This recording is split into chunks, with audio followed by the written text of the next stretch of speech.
Okay, everybody. This is David P. France. I'm coming to you from Basel, Switzerland. And we're back after a short hiatus. I was not doing videos for the last couple of months. And I'm back today or tonight. I'm speaking with Bambi Deville and Deville Deville. Okay. But Bambi and I have met. I've known Bambi for a long time. I'm going to let her reintroduce herself to you. But she's been my I would say my eyes and ears in New Orleans, because I haven't been there in years, right? So you know, she's one of the people that I speak to on a semi-regular basis, just to get an understanding of what's happening there and maybe the broader area outside of New Orleans and the Gulf Coast. Before we start the interview, I have to say this first.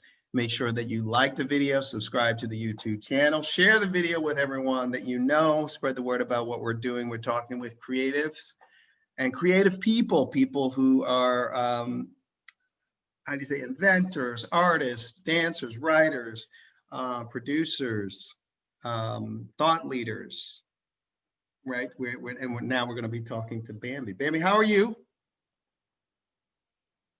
Well, you know, David, I have to say that I am really, really, really good right now. Mm-hmm. And when I say to people, this COVID thing is, you know, it's as horrible as it is. I'm sorry, but I have found a lot of blessings.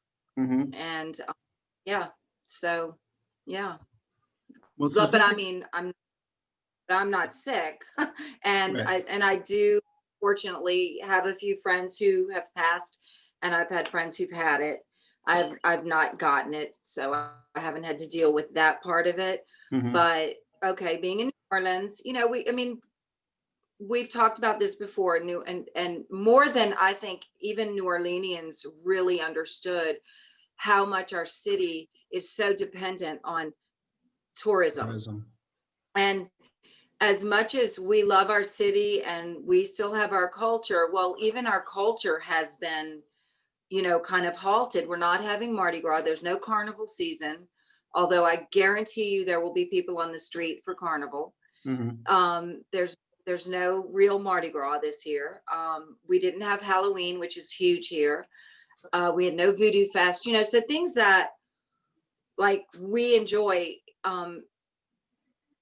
Organically, there are people that are still doing things. They're getting in trouble for it. There are second lines and that kind of thing happening. But in terms of the economy and what is brought to our city, Mm-hmm. it's still at a lull. And our mayor's right about what she's doing, though, keeping us closed, because if people come here, our numbers are going to jump. And Mm-hmm. we don't know you know what I mean. I mean, Yep. I don't have to explain all of that to you. Mm-hmm. So there's a pros and cons to it. So for me, I've had, you know, I'm in New Orleans. I am not self-proclaimed, but just known as the vintage queen, because I have been collecting since I'm 12 years old. I have a huge collection of authentic vintage. I had closed one store, which we talked about right after COVID.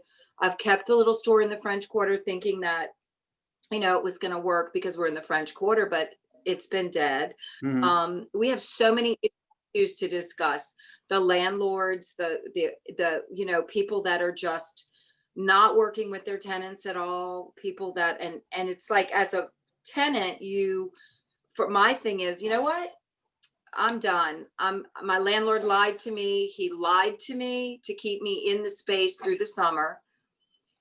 Straight up lied to me. Wants to go back to regular full rent, and nothing has changed here in terms of business. Right. And someone said, I heard retail's down 50%. I said, you know what? My business is down 90%. Mm-hmm. So, okay, those are the bad things, right? Right. Here are the good things. I really feel like I don't ever want to rent from anyone again. I feel like I will find a way to buy my own building. I built a showroom on my property at my house, Mhm. 500 square feet. It's going to be a fitting room for film and television stylists and private people. I have a very, very large storage unit. I'm moving everything into. It's very well organized by decade. I will have private clients. I've just gotten a job to do wardrobe for a film. I've been doing film and television for years, but I've never gotten the credit for being the costumer. I mean, I haven't been the costumer. I've been like the resource, you Right. know? Okay. So now I'm going to be doing, I just did a film where I was the resource for some antique clothing. And so now I'm just getting more work like that. So next year we've got a lot of films that were pushed back that are booking. So that's all good. And you know, people who know me know they can call me and shop with me still. I do a lot of rentals. I will still sell some things, but I'm looking forward to that. And then I'm sorry, you opened a well. Well, no, here. no, no, no. It's why. I mean, I saw some of the posts on your social media page, and I saw that the store had closed, and there was some, you know, controversy around that. You know, and I knew that there were things that were happening with you that were going to present themselves very well in an exchange, like a one-to-one exchange. I mean, part of what I see, I mean, I'm all the way in Switzerland, but you know, I still am emotionally tied to the United States. And, you know, maybe one of the things that I had not made clear to a lot of people is, you know, the reason that I left, part of it was that I had an opportunity here to go. My then partner was Swiss and I moved here. But I mean, I could not get the kind of work that would sustain me early on in my, I want to say career, but after graduating from college. I mean, I was so far behind. Like, let's say if you had like Social Security, certain amount of money put away at a certain age, I didn't have that. I didn't have anything really. And it wasn't until I moved here that things started to turn around. So in other words, I'm very sensitive. One of the reasons why I put this interview series together was to connect with people who are in small business owners, right? Small business owners, because the small business owner is the backbone, I believe, collectively, right? Collectively, what small business brings to the city is Not right? the corporate, not Not the corporations. Now, the corporations have their place, right? They do, but small business, that's where how it gets started, right? That's the engine, in my opinion.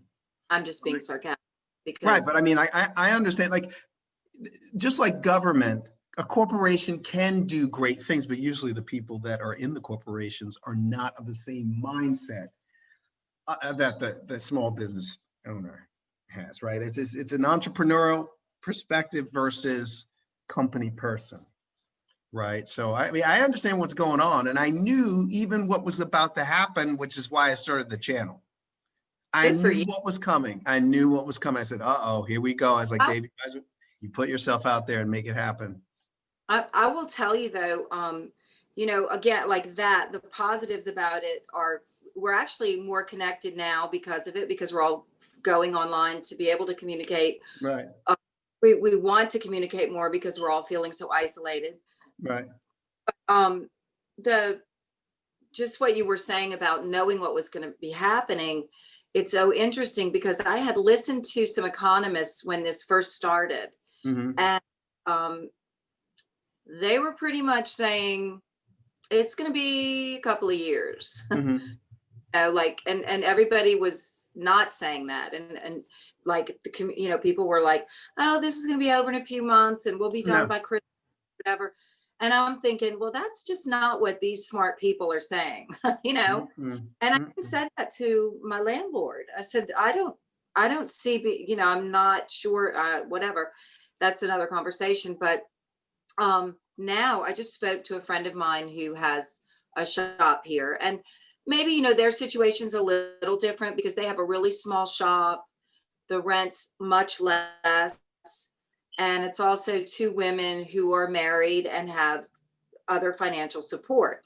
Mm-hmm. So their situation is different from, say, a single woman who's just doing this, you know, and no Right. judgment, but bless them, but they're saying they're upset because, she said, Bambi, we're sitting here, we're in a good position because our landlord's been so really working with us and we're in a good financial position, Mhm. but we're watching stores close every day, and we like 3 stores closed this week around them, 3 restaurants, Right. and we're going into when this was supposed to be over. Mm-mm. And Mhm. there are more and more people that are closing because they don't have any sort of financial support, you know. Anyway, It's it's but it's it's interesting times. Interesting times. What were you going to say? but the positive thing about this, and like what you were talking about when you opened, when you started talking about what's been good about this, okay? There's so many things to talk about. One thing though, I will say, it's forced a lot of us to obviously think differently about the way that we live our lives. Hmm. If you're creative and you're an entrepreneur, you're definitely being forced to reevaluate and then to rework everything. So that's what I've been doing. There's other stuff that's coming up that I have more time to put myself into my creative work. And so we're doing the videos that we're in production with, Hmm. that I'm producing and writing. We not hopefully I'll love them and we'll put them out. But Hmm. getting to do that, having the time to do that, having the time to work on that film where I had a cameo in a little film, and then the directors offered me a few more roles, being Right. able to go back to acting, never, not having the time to do, the last time I did a play was like 8 years ago in Los Angeles. I mean, Hmm. Hmm. just having time to do that stuff that you really love, but you never have time to do. Yeah, yeah. And I think So it's there are positives. reconfigurating. It's reconfigurating, configuring. It's re configuring the landscape across so many different um, platforms and groups of people. And what I mean, I've been doing. I'll just give you another example. I just got off the phone with a young man who graduated from my university, and I've been working as a volunteer for the university for years. And the whole idea or my motivation was to get people to see much bigger than just having the degree, right? The piece of paper. It's the network of people that have graduated or have come through that school. So what I've tried to do is close the gap between what people think university is for, which is okay, I get my degree and leave, but also leveraging on the other side, leveraging relationships, right? Leveraging your ties, and being open to what someone else is bringing to the table. And I think before, and this is the way I think the majority of people think, it's I do something in order to get something, right? I want something and I'm going to do this in order to get something. And the two have to be relatively close together for most people. Most people don't do long-term planning, right? Most people say, okay, this goal, I have a goal, and in 5 years, I want to see this, right? I remember when I was young, I said to my parents, I have an 18-month plan, right? And I told friends, I have an 18-month plan. And they looked at me like, 18-month plan, why 18? I said, I have no idea. I just think it's a great number, right? I just think it's a great number, 18-month plan. And what I had been, or what people told me, I think later on, was that no one had ever said that, or no one had ever, they didn't know anyone that said that they had, were planning in that way. And I say, well, it's not, I just think it's neat to have something where you can see, okay, in the first 3 months, I'll do this. In the second 3 months, that doesn't mean I'm going to, meet all my goals, right? But I think it's a good way, for me, I had to do it, because I wasn't in the best situation, and I had to figure out a way to put that on paper. Wait a minute, I can't hear you. Wait, hey, can you, what were you saying? Did Can you, that, did that, by thinking that way though, didn't it like even subconsciously or subliminally, didn't it force you to visualize? yeah, you had to. Yeah. Now, in the beginning, it was tough because I wasn't doing that kind of work at all. Right. So I had to start doing things a little different. And I think the thing is, which is sort of frustrating now, is that I'm meeting people that have a much, much higher level, positions than me, doing all kinds of Right. fantastic thing, and they're not doing it. They're not in that mindset. It's like, I feel like we're all in a sort of a blender in some way now. It's like the real hurricane, right? But it's so many different things: emotional, financial, political, spiritual, right? And you're really like, you're just trying to hold on to a piece.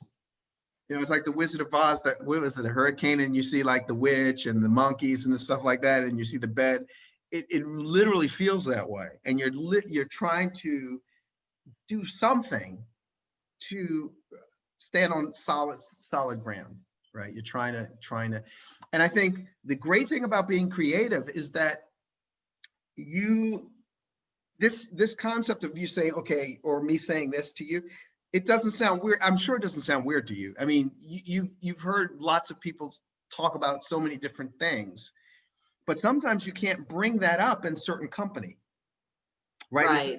Right. Sometimes you have to choose what you say in certain There are stories that I am hesitant to like share, right. because I think, will other people understand this? Things happening, especially this time now. It has been a really like a spiritual awakening. Yeah. I've always been a very spiritual person, Right. and I'm extremely in touch with that. But I've just had so many incredible experiences this year. I bet. I somehow sensed it, and I said this before, but let me get more specific. There were certain things that were happening to me that I said, okay. And this was before all of these things started to roll out. And I would tell you that 9/11 was the starting point for me, one of the starting points. It was sort of like the catalyst. There were other things that happened before, but I haven't forgotten that, right? So some people think like, well, that happened long ago and it's in isolation. And That feeling, hey, hold on, hey, I remember can't that hear you. feeling? Do you remember that feeling that day? Yeah, of course. Do you remember that day though? I'll never forget Mm-hmm. that, the way that felt. And this is like that.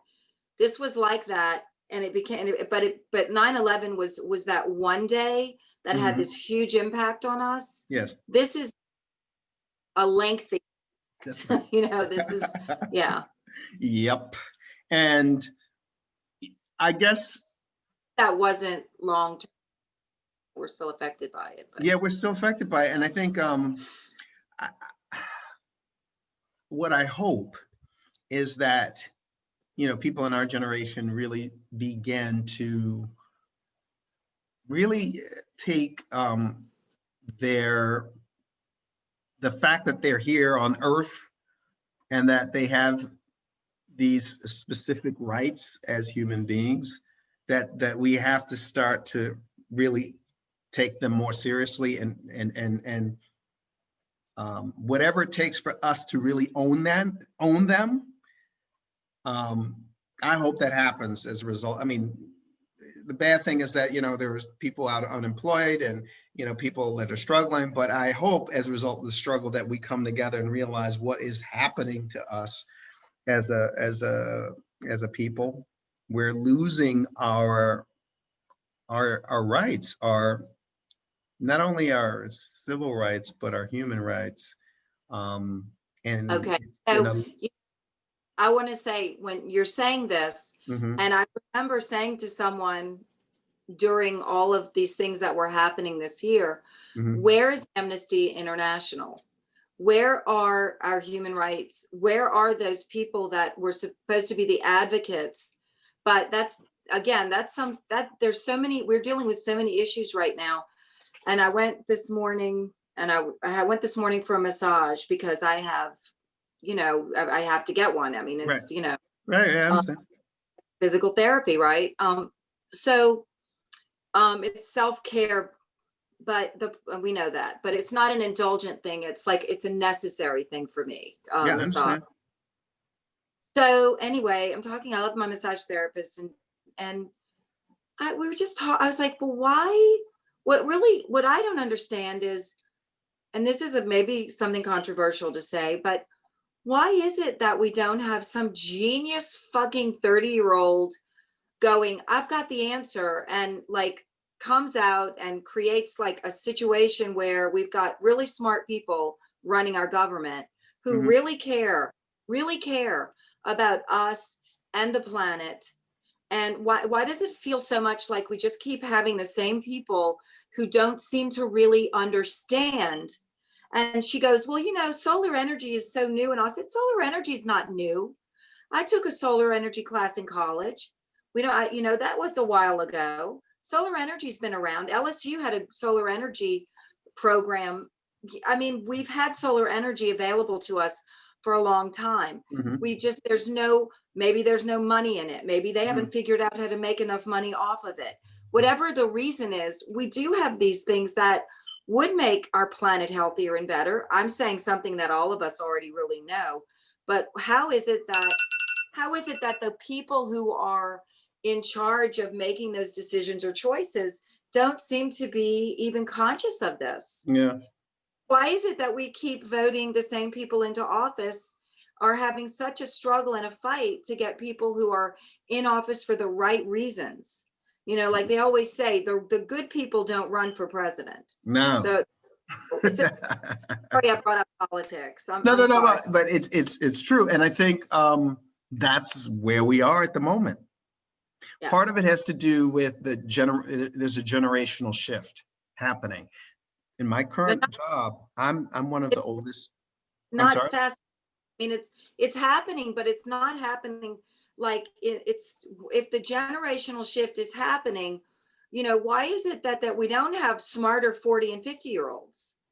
Why don't we have those people really making a difference? Because Why the are we people, relying? I think that the people who are like maybe a generation older are still working. They're still in the jobs. They're still there. Do you understand what I mean? They're supposed to be moving on to the next thing, but they haven't. And it's a huge economic. There's a squeeze going on at the moment, and I believe even though it's supposed to be like great economy and all these things happened before COVID, I believe that there is a squeeze going on. There's a squeeze going on. And what's positive about the current administration is that without the current president in place, we wouldn't have seen everything that we see now and why things are not working. We see a lot more now than and then the bad thing is that you haven't seen that many young people in leadership coming from his side. And even before, I mean, we don't know what we don't know what the Democrat side would have brought in terms of leadership, but I would guess they all would have been in their 60s. So we don't have young Republicans anymore? We do, but they're not in enough numbers, and they're not savvy enough yet, right? To make it happen. I know, but there's some crazy genius sitting in his mom's basement who knows what the answer is. Speak up. Yeah, but that's the thing. He's in the basement. He's on the computer. He's not interacting the way you and I are interacting. Yeah, we need you. Yeah. That those brilliant people that really have the answers. And Bambi, there's another thing, that the way that we came up was that your direct interaction with people was just as important as what you learned in school. Right. In other words, if you could not socially engage one-on-one with people, you were at a huge disadvantage. And what's happening now is that the younger people are more technologically driven and believe that if they email, right, or if they do something that's artificial, that counts. and it Right. doesn't count. It doesn't count. And it's the piece that's missing. So, you know, let's say, if let's say the next generation, they are coming, but they don't have the money, and they definitely don't have the skills. I mean, if you look at somebody like Bill Clinton, right? I mean, Oh, let me say this, wait, really, I will say, let me just throw this in. yeah, You're saying they don't have the money. I have nephews and nieces that are in their 20s, yes, that some that aren't even 20 yet, who have made a lot of money mm-hmm, online with their apps or their Bitcoin or whatever it is. right. And they are obsessed with money. That is another thing that is a problem. But can they then take what they've made in terms of from the internet, and they don't know the system. They don't know the systems that currently exist, right? Right. They don't even consider the system. So I'll give you an example. In the current job that I have, I coordinate the people, right? And I also keep the schedule. They didn't necessarily, they would do things, but they didn't understand that every time they interact with somebody and make a contract, like that's an important thing, right? That's like you got to keep a record of it, right? And you've got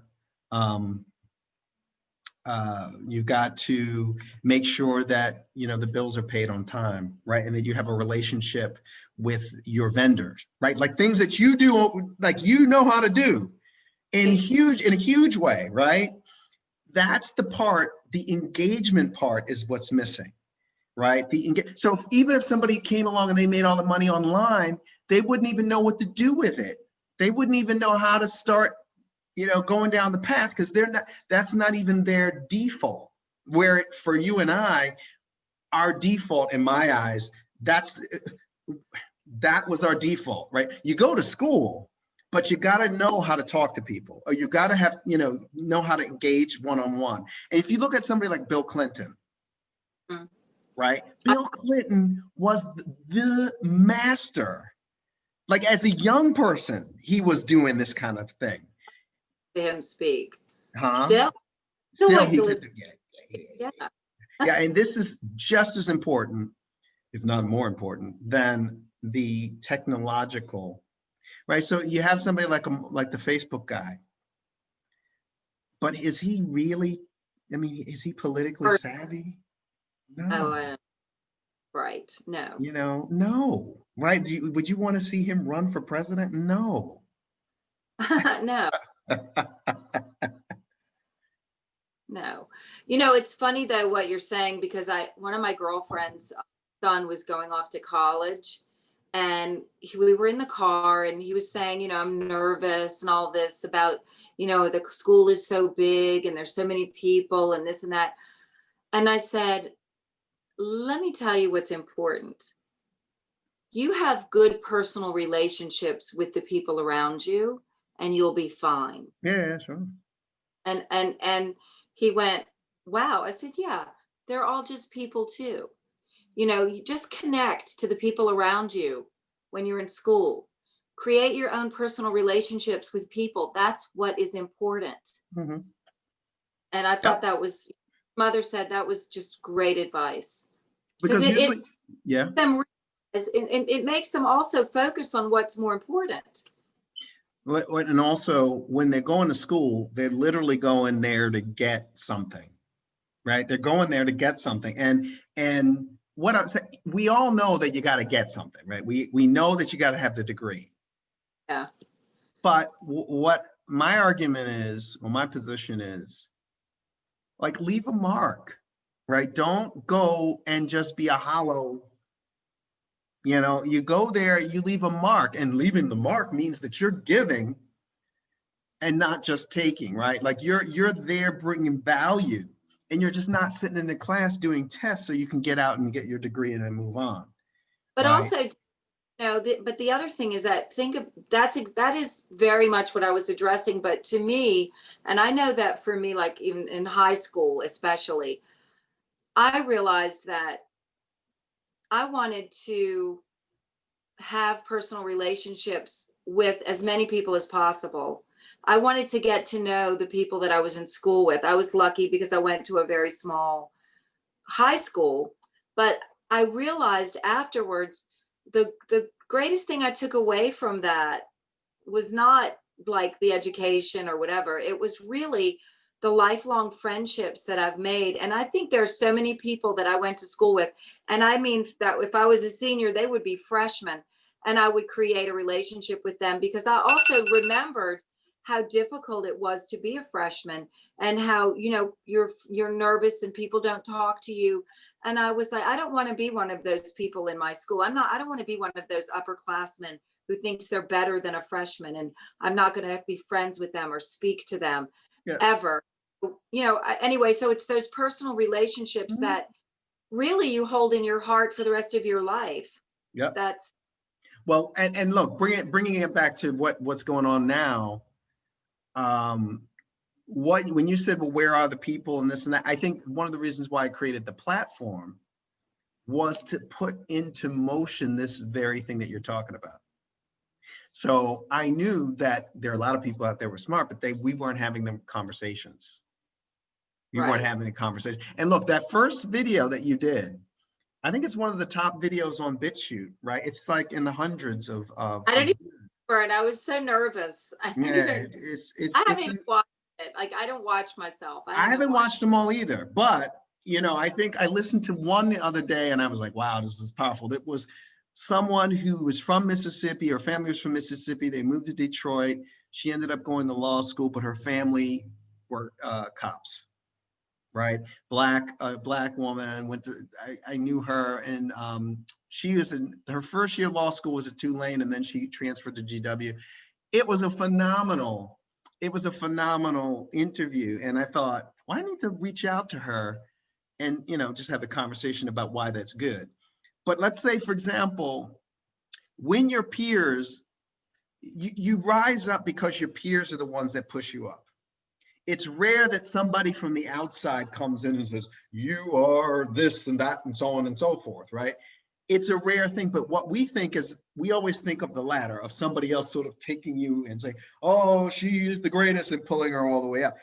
Your peers in your community, they're the people that give you the endorsement, right? So I said, we're not endorsing one another, right? I need to get this together where I can actually showcase, like, this person does this, and this Yeah, is why they're great. And you guys need to pay attention. And then, you know, somebody else would reach out, right? And I think that's people, we're so used to having folks come in and how do you say, they looking for not edification, what is the word? Looking for endorsements. Well, we'll use the word endorsements. Looking for endorsement from outside of the community, right? In order to be legit, right? Or in order to, yeah. But it starts, in my eyes, it starts with your own community, your family, your extension of your family, your school, etc. And then you grow that out. Most people are not even in that mindset. They're only looking at the face, you know, oh, she's in the magazine, so therefore, or right. she got a call from so-and-so, you know, LA, so therefore, right? And that's not the way it goes. You measure your own group. You know, you measure within your own group, and then all of these big time guys, like we can point to Bill Clinton, Willie Brown, Hillary Clinton, like even whether you like them or not, all these, Al Gore, they all had really they Tight knit. started. It was a tight group of people that promoted each other and supported each other. That's Yeah, right. That's they're why, supporting each other. Yeah. especially in New Orleans, is especially. Yeah, that's what we are. We're all about community, all Yeah, about. yeah, and Never feel it so strongly now, and I'm yeah, so grateful for just not even like you were saying, you know, wanting to get something or whatever.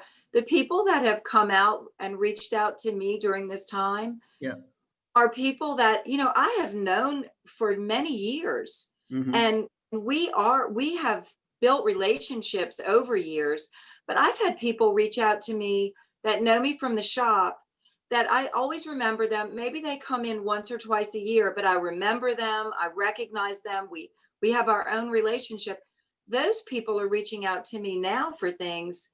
And I'm just like, wow, thank you for thinking of me, Mhm, but, mhm. but it's like, I don't know, it's we need each other. Yes, we do. We do. And let's say with regard to spirituality, we talked about this maybe before we got the interview started, that there were so many things that, let's say there were so many challenges in my life, even up until the last couple of years, that my ability to sense, right? And I'm not saying I'm clairvoyant or anything like that, but getting information, getting the right information so Uh-huh. that I can either provide that to people or use it myself. It's become this, um, it's like I'm a human machine, if you want to call it a Get it. human, I get it. a human. So I sense what's happening and I act on it in a variety of ways in order David, so that there is a platform or there's stability. would you not consider that your intuition? It's part intuition, it's part intuition, but it's a heightened intuition that evolved as a result of being, you know, in challenging situations. And also alone in your own space and in your own energy. Yeah, yeah, yeah. Well, that's true. Yeah, it's like meditation. Yeah, yeah. So being by myself for years, I mean, there have been times where, and I'm sure this is part of what is in the Bible, where you are on the path and it is you on your own. There's nobody else but you. And when you're in that situation, certain things happen that are very surprising, and this is where I say, like, this is where God comes into the picture. So it was funny because I was at my work. I have a day job and I was at work, and there was a woman from South Africa who came up to me and she said, what's going on in America? Blah, blah, blah. How did you get here? And she was very curious. And I was telling her, look, earlier in my life, I mean, I did have some successes, but I had to work very hard for them. And it wasn't like I was truly successful in the way that I envisioned Right. for myself, right? And she goes, oh, I'm sorry, you weren't picked. This is what she said. I said, well, it's not. I said, don't feel sorry for me. I was like, I'm just telling you what happened. And she goes, well, do you know Jesus? Do you know Jesus? Maybe you should talk something about, maybe you should talk to Jesus, or maybe you should know. I said, look, I know Jesus very well. I are great friends. I said, don't worry about my relationship with Jesus. I said, we're very good friends, and I laughed so hard, to myself. I was very serious about it. I mean, I've had a lot of time to, in this process, right? And I think it's one of the reasons why I said, hey, we do these interviews. I'm gonna, things didn't happen for me in the way that I thought they should, but I know that based on what I know, that I have the skill set in order to put into motion some of the things that you just were talking about earlier. Like, where are the 30-year-olds? Where are the so-and-sos? Why aren't they around? Why aren't they're in their basement, and I'm literally dragging them out of the basement, I know, me too. I am too. I have to say that. I want the geniuses to come out and give us all the answers. Um, you I know, hear you. I hear you. I think, for me, it's interesting because like I'm watching, being objective about the way things are happening in my life. And I think, no, this is how I saw my life. I envisioned myself alone when I was very young. I didn't envision myself having a family. And I mean, I was married, I'm very happily divorced. And one of the best things I ever did.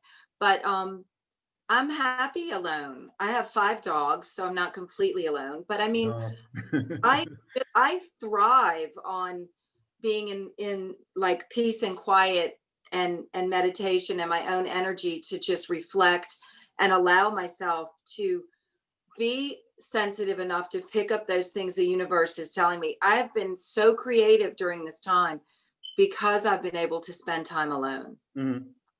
So I'm not one of those people that is lonely. No. Well, let me ask you, so at this point, now that you're not in the store, everything is in the house, like what I'll are have the, no, the store's open through December. oh, okay, So okay. because I wanted to make it easy on me, Yeah, So if of course.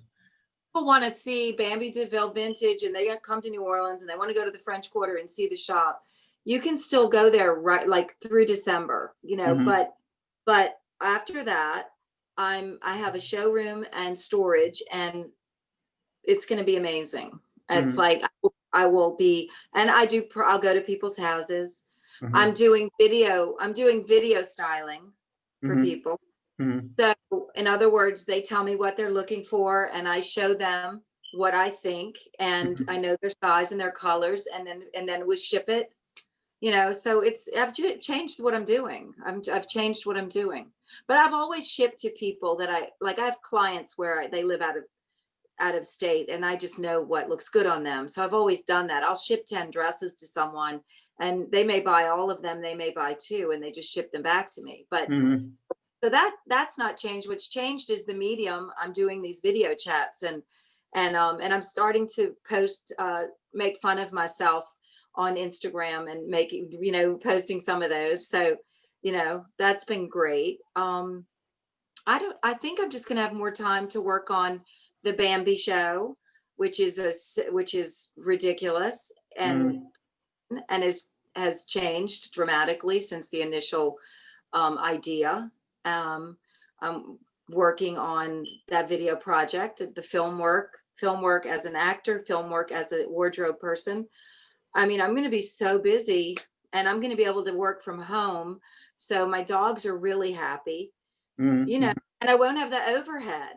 I'm Right. my own now. So, Well, I except think like, you were already doing online things. Like when the last time I was in the store, I still think a store or some sort of space is great. But when the whole nation is sort of not flying and it's a mess, right? Like, I mean, you need people to come in and out of that space, right? It's like, Hey, David.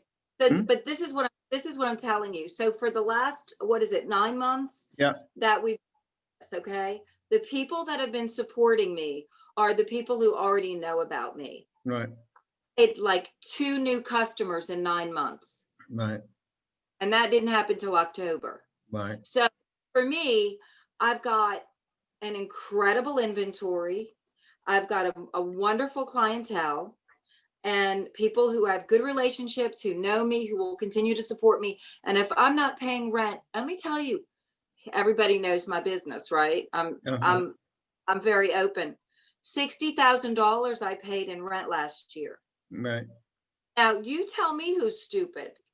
I'm not doing that anymore.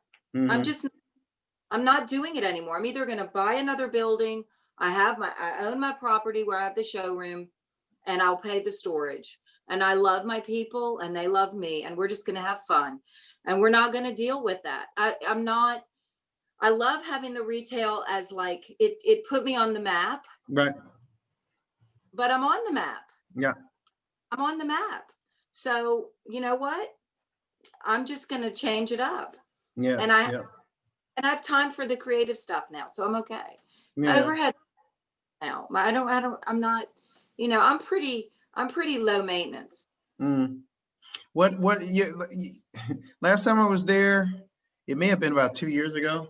And you always have people that are assisting you, or there was a guy that was with you that was bringing Oh, something into the store, and then there was a woman from Australia who I he's who, back. who where is she? Yeah, I moved back to Australia. Yeah, I met all kinds of people in your store, like that guy, and then the woman from Australia. Um, yeah, it's like you're a hub, right? And that's what I think the real estate is supposed to reflect, right? I mean, it's supposed to be a community hub, right? It's Well, supposed to be, it's hmm? still gonna be. It's still Yeah, gonna be. I'm still gonna have a showroom. yeah, I understand.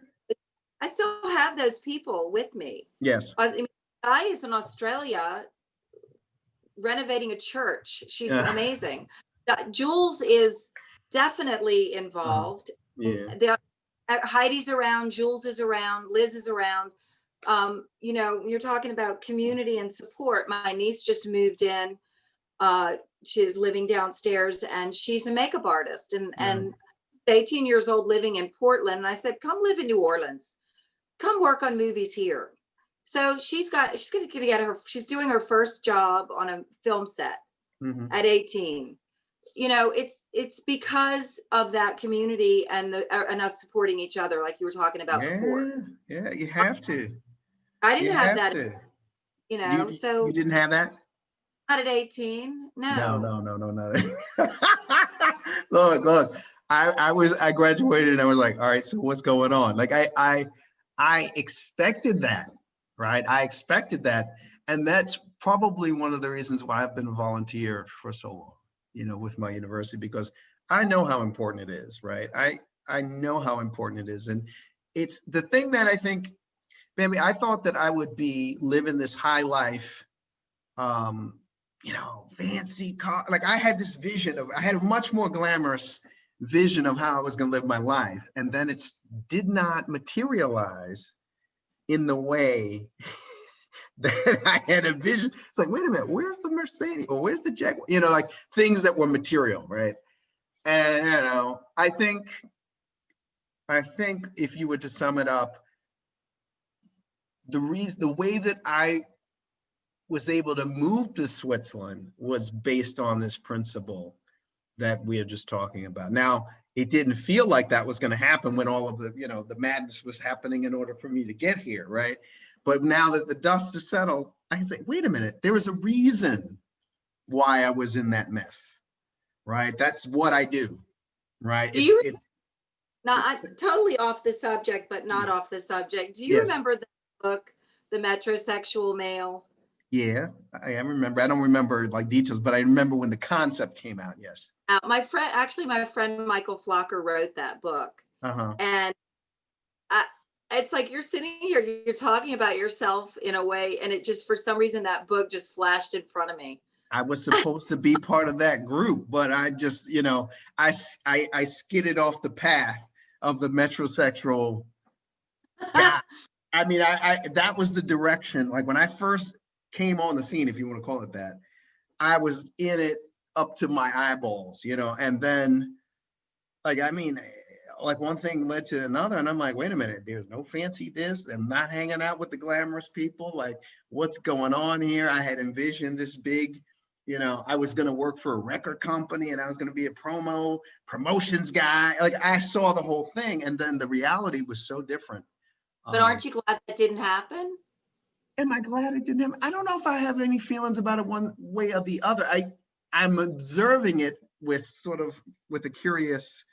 Well, do you understand that you are where you're supposed to be? Yes, yes, yes, that I do. And I feel weird about it, but I understand it, you know, and yeah, part of me, maybe what I'm saying to you is like, um, I thought I was a materialistic person.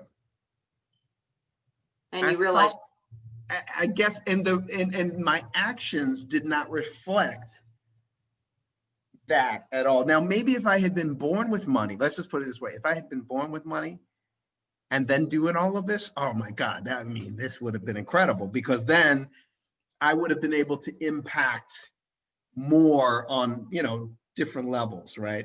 your But mindset. yeah, I would have been able to do it because I still would have been, you know, glamorous and metrosexual. And then I would have had the, you know, the means to spread the, you know, the joy Very, and the wealth. you're very handsome and glamorous. You're Right. very, But I mean, like, look, somebody at my job said, David, we need your down to earth skills. I was like, my down to earth skills. I'm like, oh, geez, I never thought of it like that. But what he meant was, you know, my ability to connect. Right. you're So practical. You're very practical. have to be. I mean, although when you're in the glamour world, sometimes glamorous is about being, you know, like, let's just go with the flow, or let's just, you know, and I'm thinking, oh, I can't do that. I can't, you know. I compromise. Sometimes I compromise. So I can be glamorous, but I plan when I do that.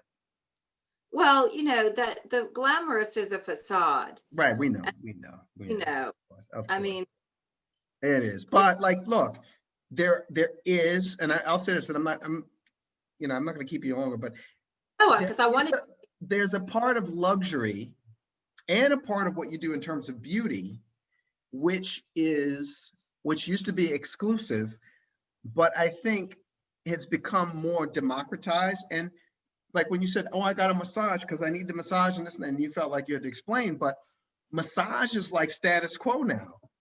Massage is something that is, as you said, required. It actually can be reimbursed for in Switzerland. oh, If I you know, go but to a spa, you can, yeah, or if you go to the gym, part of that gym fee can be deducted. it's not, yeah, it's not the same here. Yeah, But I want to tell you this story if I can really quickly. yes. Okay, because we were talking about the I am extremely sensitive. I am an empath. I'm very psychic. I mean, after Katrina, I actually made my living doing readings for people Hmm. here in New Orleans. I mean, that was um I just I don't really talk about that because it's such a private part of my life, but I ever since I'm a little girl, I've always been really, really sensitive Hmm. and received information. My sister Laura wouldn't even sleep in the room with me anymore. Hmm. She's like, Bambi's, talking to people again or something. I don't, it's like I really had very severe, like for me, it was a very good thing. Hmm. I was very sensitive. So anyway, I met a woman who called me. I'll try to say this quickly because I know you have a time thing too. No, no, no, go. I'm with Um, you. this is interesting though. I had 2 years ago, a woman called me. I don't want to say who it was because she's a celebrity, and and she passed recently, and I was able to buy her estate. And I went into the house first, and I was really, she wanted me to buy her clothes, and we talked on the phone several times, but she was having health issues. So like the meetings that we scheduled, I would show up and she would be at the hospital, or she would be asleep because they had drugged her or something. So Hmm. we kept trying to meet and we kept talking. And then finally she passes, and the woman who handles the estate calls and says, "Bambi, you're the only person I can even imagine who would really appreciate this estate." Hmm. So if I told, and I, she didn't know that I had already spoken to this woman. So I go there, and of course I'm blown away by the, her collection of clothing and vintage and Hmm. beautiful, beautiful things. And she had saved all of her favorite things, And I walk in, and immediately I said, you know, she didn't live here. She said, "No, she didn't live here. She died here, but she didn't live here." And I said, "I know, she didn't live here." And then and I said, I said, I'm going to take everything, and I offered them this much, and I was really sad, like really emotional. And I came home. We packed up like 50 huge garbage bags of clothing, shoes, jewelry, Hmm. accessories, bring to the storage. And I come home, and I couldn't, I couldn't stop crying. Yeah, yeah, yeah, I felt her heartbreak. yeah, yeah.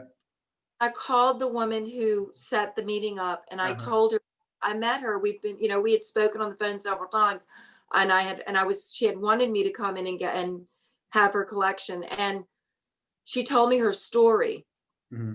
and what happened to her. And it was a really severe heartbreak. Right, right. And I went to bed. The next day was Thanksgiving. I know it wasn't Thanksgiving. I woke up the next morning, and I called the woman. I said, "What, I need to know if you've sold her bedroom set." Hmm. And she said, "Bambi, people keep making offers. We haven't sold it yet." And I Hmm. said, "Well, I can pay this much for it." And she goes, "She wants you to have her bedroom set. I said, yes, she really does. She wants me to have. Yeah, yeah. So it wasn't even like a Right. thought for me. So Uh-huh. I get my help. We all go. It takes us all day. We move it. You know, I've got the bedroom, I've got the bed, I've got what I could fit in my bedroom in here, whatever. And it's a big suite of beautiful stuff. And my mind is blown. And and Thanksgiving happens, and I have the armoire and the dresser in the dining room. And then the next morning I wake up. What's today? Today's Uh, Sunday. yes. So Friday I wake up and I go to work, and we're doing all this stuff, and I pick up one of her hats and I put it on. Saturday I go, okay, I need to organize this jewelry. I had a box of her jewelry, and I'm going through the jewelry, and it's like, yeah, she doesn't like the way they threw everything in this box. And I start organizing her jewelry. Right. And I woke up at like midnight last night, Uh-huh. and I said, and I said, why do I feel like I'm supposed to get a Victorian lampshade? Mm-hmm. So I start Googling Victorian lampshades. Mm-hmm. Like, like she's telling me, oh, you need a new lampshade. You Right. need She's this. talking to you. She's talking to me. I Yeah. wake up this morning at 6 o'clock in the morning. I run downstairs outside in my coat to bring up the roses from Thanksgiving. Mm-hmm. I wake up and she's saying to me, why aren't the roses in the bedroom? Mm-hmm. Like, she's really, Uh-huh. it's been incredible. And So I feel like when did this estate sale, was this recently? it wasn't an estate sale. It was her estate that was being That offered. allowed to. Right, right, right.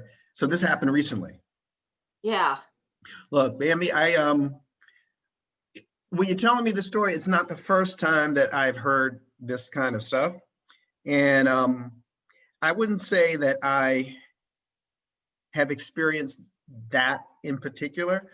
I think what it is that I do, in addition to what's happening here with this YouTube channel or this social media channel, is that I am the person, and maybe you can figure this out. I am the person that knows who those people are in order for that woman that passed away to receive or to communicate. So for example, like I'm like the middleman, or I'm like the operator. Yeah. I'm like the operator. So people would dial me as the operator, and then I would put them through to you, because I know that you know how to do something like this. So it's very similar. Say what? It's not like I mean, it's just, I feel like I'm very sensitive and I'm a conduit. Yes. So I'm a conduit to other conduits. Right. There you go. I'm a conduit to other conduits. So it's why when I saw Michael's painting at the window of your dad's store, I was, who did this? Who did this? I needed to know who did this. And now I can tell you exactly what it is. When you're an artist, as you know, you are sometimes channeling other people's stuff. A lot of times you're channeling other people's stuff. And even when you're not an artist, let's say if you're not in artist mode, you're in work mode. Sometimes that creeps into your work, your day-to-day work. So I recall saying to my manager, my boss, like, I went to work when there was nobody there, because no one goes there for COVID, right? People are now working from home. I would go to work every day, even when there was COVID. So there's hardly anybody there. I went there on a Sunday because it was a really tough week. I went there and no one was there but me. So they did not understand why I went to work on Sunday. And I said, I needed to be in the space by myself, quiet, so that I could sense, I didn't say sense, but so I could really do the work. So in other words, I needed some grounding, right? And I needed to be without their energy, but with the energy of whoever's in the room, you know, that we can't see. And even if there's no one there, I want the choice to be able to figure that out. And I think it's very important so that I can provide great work, right? So I need my energy to feel the room. I need to be able to see what's going on when no one else is there versus when everybody's there. When she's, let's say, if she, say that again. The energy distorts everything. Right. So when she's, let's say when my boss is there, I said, look, if she's there, if you're there, I want to be there. Right. If you're at work, if you're coming in from, you know, a certain place and you're going to be there, what, Tuesday, Wednesday, why am I going to be, if I'm your assistant, why am I going to be at my house or in my apartment? I need to be there. Right. I need to see, even though I don't know what you're doing or what you're talking about. You need to know. You want to know. Yeah. I need to know, because in a split second, something comes up similar to what you got the phone call from the person at the estate. Well, that happens every day in business, right? You get a call. Somebody needs to talk to so-and-so. You need to know where they are, right? And it's much bigger than putting a piece, you know, a puzzle in a hole, right? And it goes back to what we were talking about originally, which is, why aren't there people that are out there doing their thing in their 40s and 50s, right? Leading the way when they have the answers in the basement, but they're too afraid to come out from the basement and present those ideas and share those ideas and go to bat, you know, with those ideas. And we're hovering around why. We're hovering around. People have not had enough practice, and maybe, you know, they just have to jump out because you don't get practice. You just got to go out there and do it. But being away and being sequestered isn't the way it's going to happen. I mean, I question that generation and their lack of interpersonal skills, like, you know, that are raised on, I mean, we're able to talk freely because we're friends. Yeah. But it's different if you're meeting someone new and the first place you're meeting them is on a Zoom call. It's not really, not where you really need to be. You need to be there in person. And I would say, and I'm not going to keep you any longer, but I would say they don't even know what they don't know, which is like, they know that there's something that's amiss, but because they didn't get raised in sort of to really be one-on-one with people, it's like they don't know it until they see that somebody else do it, or that when they're witnessing it or feeling it, they get a strong sense that they should be doing it as well. That they know that they need to be one-on-one with people, right? Not emailing, not texting, not Zooming, even though you and I are Zooming. The worst text. It's secondary. Are so bad. What? Say what? My texting skills are so poor. Yeah, some people rely on that as number one. That's the go-to. And I'm like, how do you do a deal texting? How do you make a deal doing a text? Right? How do you get into, I can't see it, because the whole art of the deal, or, you know, the whole idea of a deal is that you're there, you know, across the table from somebody. Right? And you're sensing, okay, maybe they like this, maybe they don't, maybe I can get away with this, maybe I can say this, no. You know, and it is what it is. But look, I hope when we're back together again in 2021, because I believe that's when they're going to start to, you know, open up, that, you know, there's going to be a real burst of creativity, and we can then start to do some of the things that we were planning to do. And, you know. Yeah, no, I'm doing it. I'm fine. I'm just doing things differently. That's all. I'm not, you know, when you said you know, about having the store and all of that, you know, you have to realize that if it doesn't matter if you have a store, if people aren't coming and traveling. Oh, hey, look, I agree. I'm in agreement with you. I'm saying just in general, however it is, like, I do miss the interaction between people. Live. Yeah. Live. right? Yeah. I mean, and that's what built the systems in the first place. It wasn't Zoom. It Right. wasn't texting that built all of this that we enjoy now. It Well, was, Dave, you can always shorten this interview, our interview. You can always shorten it. well, look, we'll see. Right now, I just got to get back into it because I literally was, yeah, I mean, when things started going a little haywire and I started a new job, I had to kind of focus on making sure that that was going, you know, so I stepped away for a while and now I'm back. You know, and I interviewed someone yesterday. I interviewed you today. Someone else's, I think, is on Tuesday or Wednesday. So things are lining up. Yay. Good Yeah, for you. look, and look, tell Michael, tell your father, tell everybody. I I said, will. what's up? You stay well, be blessed as you always are. David. And It was you. say Yeah. what? Great to chat with you It's again. always great chatting with you. I hope to see you in person very soon. I mean, it's been Oh, like what, 2 to 3 years now, right? it Even hasn't longer. been, because the last time you were here was at the when I had the Lower Garden District shop. And that was 2019. And so that was it's about a year and a half. Okay. Jeez. Or I mean, when you were here, I think because I closed that this past March. Okay. So no, you were there. Okay. Well, All righty. all right. You look fantastic. Tell everybody, say what's up, and I will be in touch with you. We'll get the video up as quickly as we can, and have a great rest of your Sunday. Thank you, David. All right. Take care. Ciao. Bye-bye.